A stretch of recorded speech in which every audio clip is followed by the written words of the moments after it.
Assalamualaikum warahmatullahi wabarakatuh. Kami di sini ingin mempresentasikan hasil laporan tugas integrasi kami yang berjudul Analisis Perencanaan dan Pengadaan Obat di Puskesmas Cikating Udik.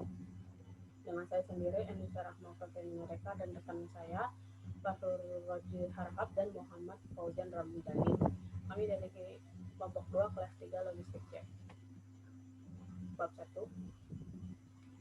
Terbelakangnya, Puskesmas merupakan salah satu ujung tombak pelayanan kesehatan dasar dalam sistem pelayanan kesehatan di Indonesia. Puskesmas sebagai pusat pelayanan kesehatan pertama mempunyai peran yang sangat besar bagi masyarakat. Ketersediaan obat pada unit pelayanan kesehatan sangat mempengaruhi mutu pelayanan kesehatan. Karena itu perlu adanya pengelolaan obat yang baik yang bertujuan menjamin kelangsungan, ketersediaan, dan keterjangkauan pelayanan obat yang efisien, efektif, dan rasional. Proses pengelolaan obat terdiri dari beberapa tahap, yaitu tahap perencanaan, tahap pengadaan, tahap distribusi, dan tahap penggunaan. Karena untuk membatasi masalah penelitian dan tahap yang dianggap berperan sangat besar dalam ketersediaan obat di seluruh pelayanan kesehatan adalah tahap perencanaan dan pengadaan obat, maka fokus penelitian ini lebih kepada masalah tahap perencanaan dan pengadaan obat. Tahap perencanaan merupakan tahap yang penting karena faktor perencanaan obat yang tidak tepat, belum efektif, dan kurang efisien berakibat kepada tidak terpenuhnya kebutuhan obat-obatan di suatu pelayanan kesehatan. Jika suatu perencanaan di puskesmas direncanakan tidak baik, maka akan terjadi kekurangan atau kelebihan di suatu puskesmas atau UPK. Selain itu, kegiatan pemilihan metode pengadaan juga merupakan salah satu cakupan tahap pengadaan obat. Hal lain yang dianggap perlu diketahui dalam pengadaan obat adalah prosedur pengadaan obat, karena ketidaksesuaian prosedur pengadaan obat dengan aturan yang berlaku merupakan salah satu masalah yang terjadi dalam hal pengadaan obat, dan hal ini akan berdampak kepada ketersediaan obat di suatu unit pelayanan kesehatan. Berdasarkan laporan pemakaian dan lembar permintaan obat di Puskesmas Cikating Udik pada triwulan pertama bulan Januari 2020, dari 96 jenis obat dan alat kesehatan yang diminta, hanya terdapat 36 obat dan alat kesehatan yang diterima sesuai permintaan.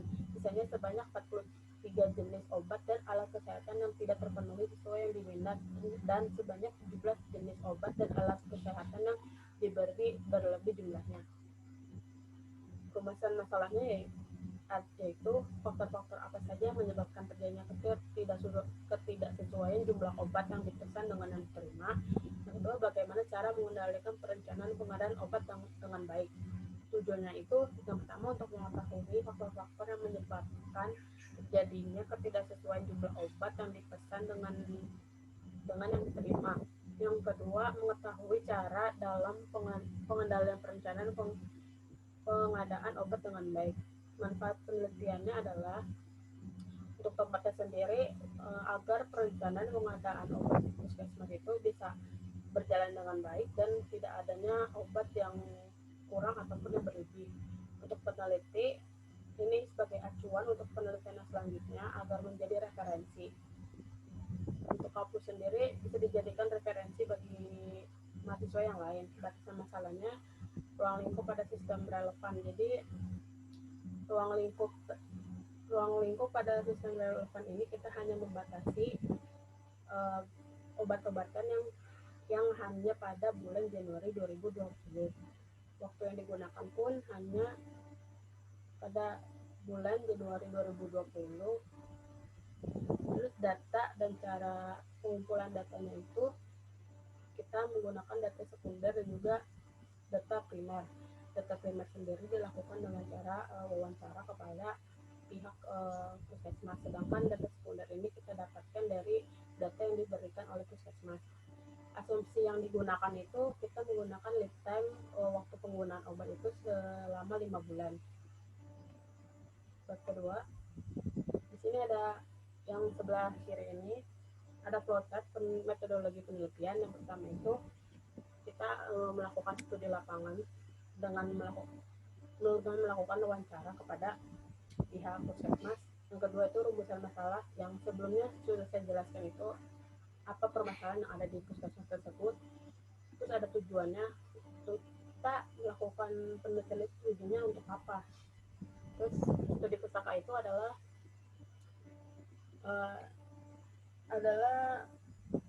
bantuan atau materi yang mendukung untuk penelitian ini. Pengumpulan data dengan wawancara dan juga data yang diambil.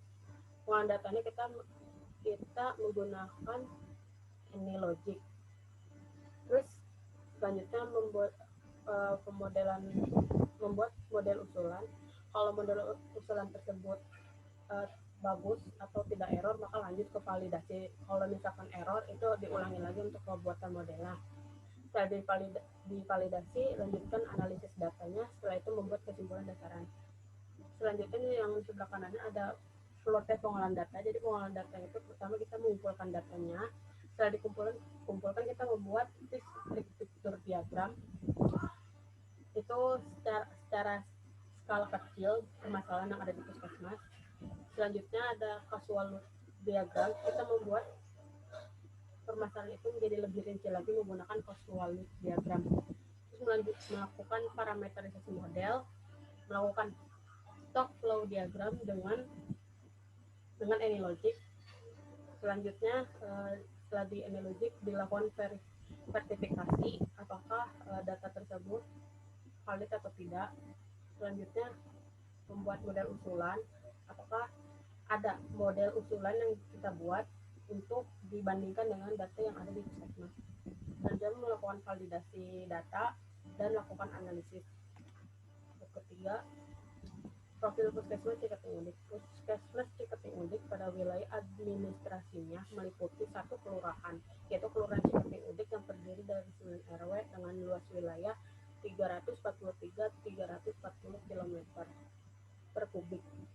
Terus Puskesmas Ciketing Udik terletak bersebelahan dengan kantor kelurahan Ciketing Udik, berada di pinggir jalan Pangkalan 5, sekitar 18 km arah selatan dari pusat pemerintah kota dengan jarak tempuh sekitar 45 menit. Akses menuju puskesmas dapat dijangkau oleh kendaraan roda 4 dan sebagian besar jalan menuju kelurahan di wilayah kerja dapat dijangkau dengan kendaraan roda 4. Selanjutnya ada proses bisnis dari Puskesmas Ciketing Udik. Bisa dilihat dari proses bisnis yang ada di puskesmas tersebut. Pertama itu dilakukan dari staf gudang yang membuat daftar kebutuhan obat. Selanjutnya diberikan kepada asisten apoteker untuk meminta obat. Selanjutnya akan dilakukan oleh apoteker dengan melakukan cek obat. Kalau misalkan diberi konfirmasi, lanjut ke pimpinan untuk diterima konfirmasi. Kalau setelah cek obat ternyata tersedia dan serahkan obatnya tersebut, didata obatnya dan mengecek stok obat. Selanjutnya dibuatkan surat pemesanan, dan kalau misalkan habis, terima surat pemesanan obat untuk ke supplier. Supplier pun akan memberikan obat beserta fakturnya dan diberikan lagi ke apoteker. Apoteker menerima faktur tersebut. Terus apoteker akan melakukan cek obat yang sesuai fakturnya. Kalau misalkan sesuai, itu akan ditandai obatnya, dan yang tidak sesuai atau rusak.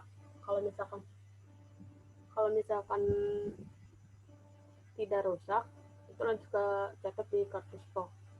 Kalau misalkan rusak, lanjut lagi untuk mengembalikan obat tersebut kepada supplier.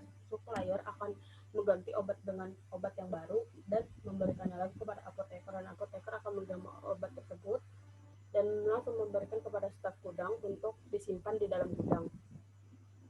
Selanjutnya staf gudang akan melakukan pembayaran dan kepada supplier menerima bayaran dan memberikan bukti pembayaran kepada bagian keuangan, dan bagian keuangan akan memberikan kepada asisten apoteker untuk membuat laporan persediaan obat, laporan pemesanan dan penerimaan obat. Selanjutnya setelah membuat laporan tersebut diserahkan kepada pimpinannya dan pimpinan menerima laporan tersebut.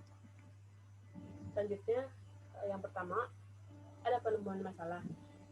Masalahnya apa yang ada di puskesmas itu? Yang pertama, sering terjadinya ketidaksesuaian obat yang diminta.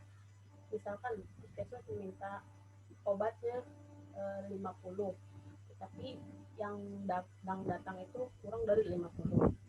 Yang kedua, pencatatan masih manual, sehingga sering terjadinya ketidaksesuaian antara stok obat dan juga permintaan obat. Yang ketiga, ada kelalaian para staf yang saat melakukan pencatatan obat itu kelalaian staf tersebut saat melakukan pencatatan obat yang akan dipesan itu jadinya beda dengan apa yang diharapkan.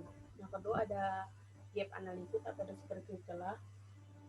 Yang pertama itu adapun situasi sekarang yang sedang dihadapi adalah tentang perencanaan dan pengadaan yang tepat untuk pengisian ketersediaan obat kembali. Yang diperlukan saat ini adalah manajemen yang baik dan dalam mengatur perencanaan dan pengadaan tersebut. Dan adapun kesenjangannya yaitu ada beberapa jenis obat yang tidak terpenuhi sesuai yang diminta. Ketiga, ada stakeholder system. Problem owner-nya ini merupakan unit yang memiliki permasalahan pada suatu lingkup tertentu. Dalam kasus ini menjadi problem owner-nya yaitu kepala puskesmas dengan permasalahan yaitu memperbaiki perencanaan dan pengadaan obat agar tidak adanya kesesuaian yang baik antara obat yang dipesan dan diterima. Kedua, problem user merupakan unit yang berkaitan dalam penggunaan berbagai solusi yang telah disetujui atau problem owner. Karena problem owner-nya kepala puskesmas, maka problem user-nya adalah pegawai, staf, dan operator dari bagian perencanaan dan juga pengadaan. Problem customer merupakan pihak yang terkena efek atau imbas dari permasalahan yang ada. Pada kasus ini, customer-nya adalah pasien dari puskesmas seperti karena pasien yang datang untuk berobat bisa saja tidak mendapatkan obat yang sesuai dengan penyakitnya karena ketidaksesuaian obat yang diminta dengan yang diterima. Yang terakhir, ada problem user merupakan pihak yang dapat memberikan solusi dari permasalahan yang ada melalui metodologi penelitian seperti pengumpulan data, pengolahan data, uji data, dan lain-lain. Pada permasalahan ini yang terjadi problem solver adalah tim apoteker. Yang keempat itu ada 6 elemen masalah. Berikut ini adalah 6 elemen masalah pada permasalahan pada puskesmas seperti unik dalam menentukan perencanaan dan pengadaan obat terbaik. Yang pertama ada the decision maker, merupakan seseorang yang mempunyai wewenang dalam pengambilan keputusan. Dalam kasus ini yang memiliki wewenang adalah kepala puskesmas seperti unik.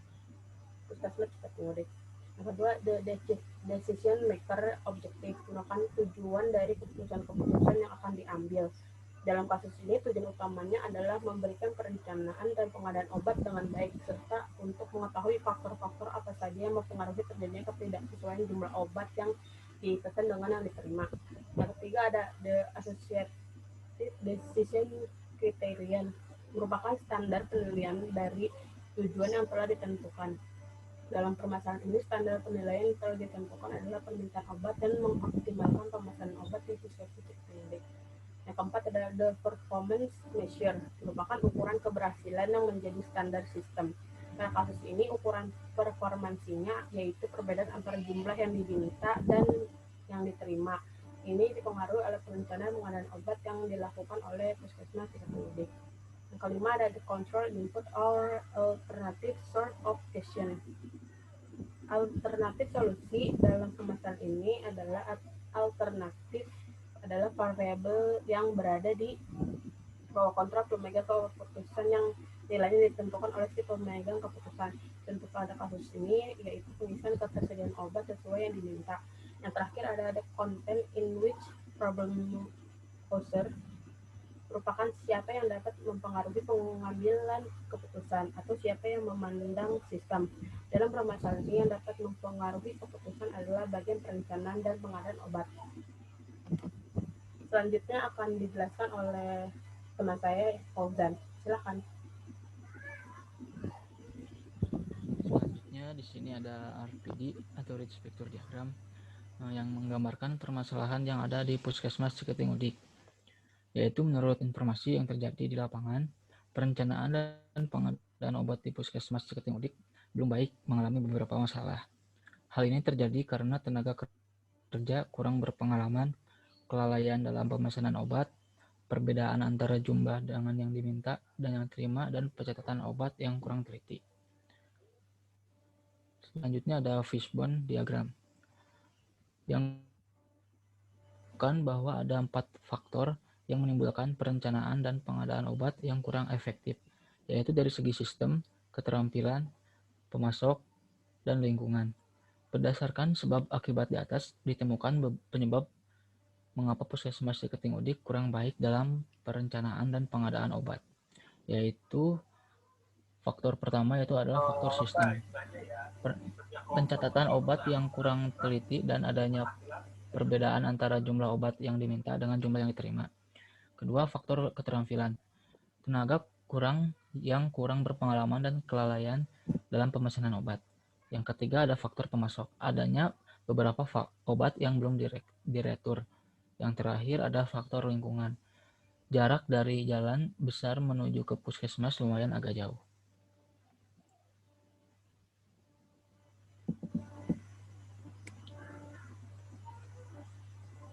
Lalu ada data yang diperoleh. Yang pertama ada jenis obat 96, obat yang diterima ada 36, dan yang lainnya bisa dilihat di dalam tabelnya. Lalu langkah-langkah pembentukan model matematik untuk AnyLogic, yaitu formulasi model matematik adalah langkah selanjutnya pada permodelan sistem. Langkah pertama dalam melakukan formulasi model matematik adalah melakukan pendekatan terhadap masalah yang ada, mencari parameternya dan variabel luas. Langkah selanjutnya menentukan langkah-langkah pembuatan model matematik. Agar memudahkan perhitungan, maka kita menggunakan notasi yang mencakup seluruh komponen model matematik. Dan yang terakhir dilakukan adalah membuat model matematik untuk dimasukkan ke dalam AnyLogic.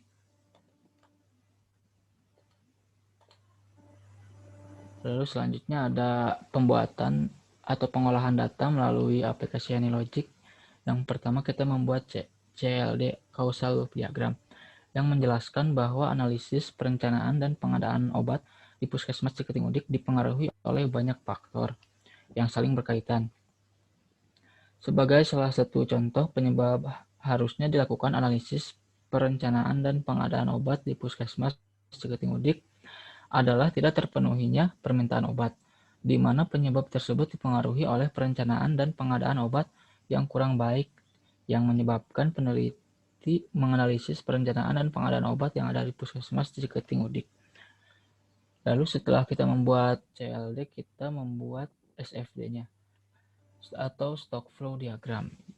Pada Stock Flow Diagram ini memperlihatkan bahwa faktor-faktor yang ada di dalam SFD ini saling mempengaruhi. Tahap pemilihan obat yang ditentukan oleh beberapa faktor seperti jenis obat yang diterima, dan obat yang tidak terpenuhi, lalu ke tahap kompilasi pemakaian obat yang dapat dari pemakaian obat rata-rata dengan cara jumlah pemakaian dibagi jumlah persentase pemakaian. Selanjutnya dilakukan tahap perhitungan. Lalu setelah tahap perhitungan ada juga tahap proyeksi kebutuhan obat yang ditentukan oleh rancangan stok akhir periode melalui jumlah permintaan yang juga berpengaruh terhadap tahap rencana penyesuaian pengadaan obat.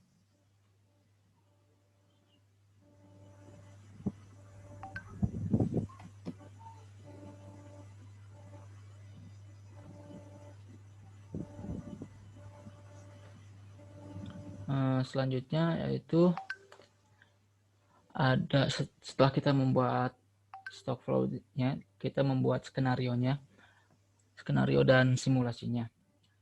Setelah dibuat skenario, dapat diketahui adanya penambahan pada laju tahap kompilasi pemakaian obat sebesar 35,514. Lalu tahap pemilihan obat juga bertambah 18, dan yang terakhir laju tahap proyeksi yaitu berkurang 217. Dapat disimpulkan bahwa skenario yang diberikan membuat adanya beberapa penambahan pada masing-masing variabel, sehingga bisa memperbaiki pengendalian, perencanaan, dan pengadaan obat yang dengan baik.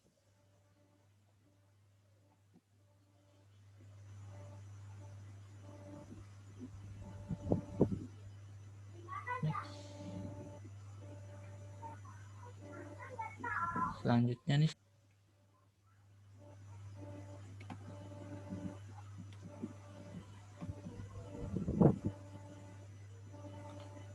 Yang terakhir yaitu adalah kesimpulan dengan saran. Kesimpulan yang didapat dari laporan tugas terintegrasi ini adalah perencanaan dan pengadaan obat dengan baik. Dengan demikian dapat disimpulkan bahwa skenario yang diberikan membuat adanya beberapa penambahan dan masing-masing variabel, sehingga bisa memperbaiki cara mengendalikan perencanaan dan pengadaan obat dengan baik. Yang terakhir adalah saran, Puskesmas Ciketing Udik dengan adalah melakukan perekapan dalam komputer oleh staf lembar data kompilasi pemakaian obat. Ini dibuat per item jenis obat di mana dalam data tersebut diketahui pemakaian obat dari seluruh puskesmas di Ciketing Udik setiap bulannya lalu ditotalkan dan dibuat rata-rata per tahun. Kemudian ada saran untuk pembaca agar lebih mengembangkan dan menambahkan data yang lebihnya.